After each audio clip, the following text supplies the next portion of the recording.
Welcome to our video on this fellow, Dana Ullman MPH, a strong proponent of homeopathy. My intent in creating a series of videos here is to explain what homeopathy is and isn't, because there's a lot of misinformation about what it is, and hopefully this will be a good and resourceful place for people who are interested in this subject. Dana Ullman MPH is quite correct.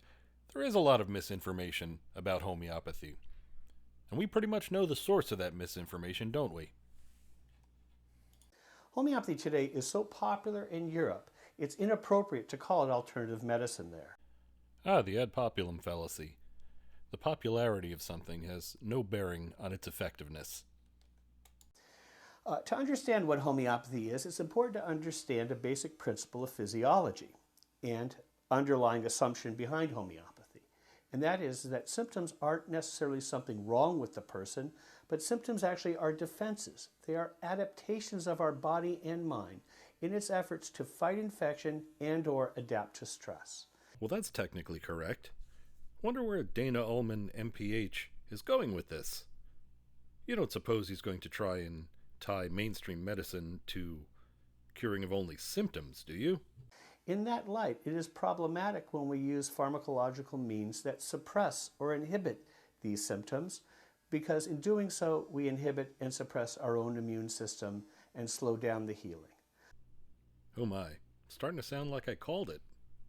Although these pharmacological methods that do stop a symptom provide short-term relief, and that is important at times, certainly, we also have to understand the long-term implications of this. Notice the unstated implication that pharmacological agents only suppress symptoms. This is the start of the dishonesty. Now, the underlying principle then behind homeopathy is this respect for symptoms. But then the first principle of homeopathy is this principle of similars, which the very word homeopathy derives from. Homeos is Greek, meaning similar, and pathos means suffering or disease. And this principle is to use whatever might cause that similar pattern of symptoms the sick person is having in order to have the person overcome that pattern of symptoms and illness. Okay, here's where it starts getting a little thick and I start getting a little angry. Let us note that nothing he says is in any way related to the 5 things thrown up on the screen. If he's still on his pharmacological agents only treat symptoms kick, the only 2 that I see on this list that could arguably be described as treatment of symptoms is number 2 and number 4, allergy treatments and Ritalin for ADD, ADHD. If, however, this list was meant to be related to his principle of similars, is he suggesting that to treat cancer, something that is carcinogenic should be used? It occurs to me that one reason for putting this slide up could possibly be being able to put up 5 items with cancer treatment as number 3, which puts it in the middle. One peculiar trait of human perception is that when anything is put in the center, we assume that is the most important or the most significant. Whether or not it was put up there for that purpose, cancer should not be mentioned in a presentation about homeopathy, as there is no effective treatment for cancer coming from homeopathy. There just isn't. There are many claims, but there is no effective treatment. So in homeopathy, in respecting the wisdom of the body, we look for a medicine that will mimic that wisdom. That's why some of us call it medical biomimicry, as a way of stimulating the body's own immune and defense system so that the body-mind can heal itself. The body-mind? What the hell is that? We all have a mind. We all have a body. What the hell's a body-mind? Now, in understanding disease in homeopathy, we have to understand that a symptom is not the disease, any more than your warning light in your car is a symptom.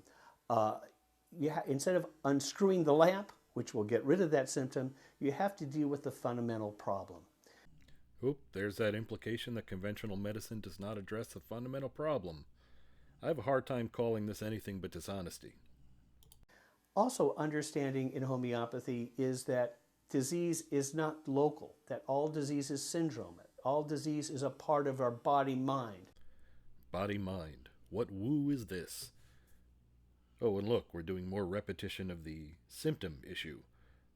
Further implication that anything other than what he's talking about merely addresses symptoms.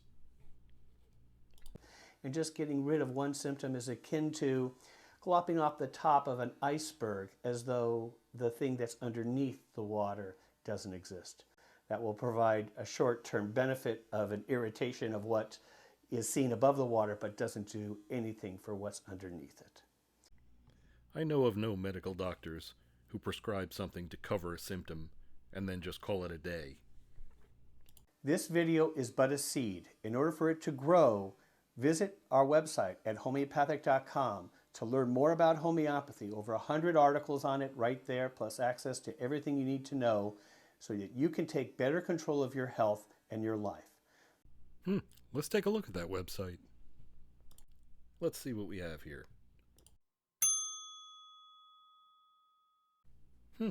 Shocking as it may seem, this appears to be pretty much a storefront.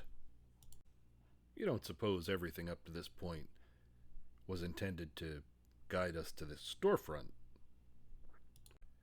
Now, sending someone to a storefront under the pretense of sending them to an informational site is somewhat deceptive. I wonder if Dana Ullman MPH is really that sort of person.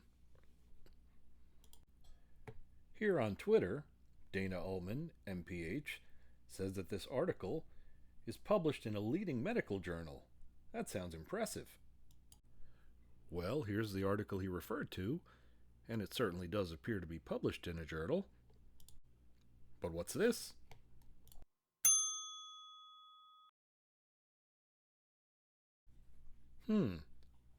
Benefits and Pension Monitor.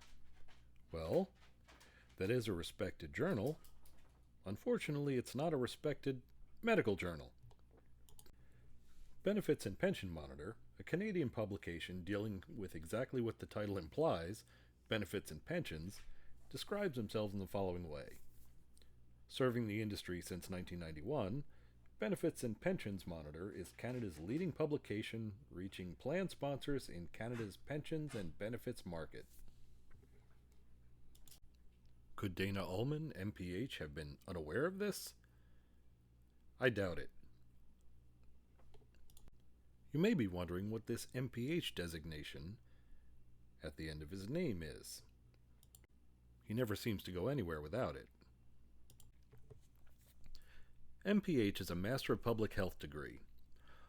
Although it is an impressive degree, it is an administrative degree. It does not qualify one to give medical advice of any sort. Well, that about wraps it up for your introduction to Dana Ullman MPH. In the rest of the videos in the Dana Ullman MPH series, we'll go into some of his more outlandish claims.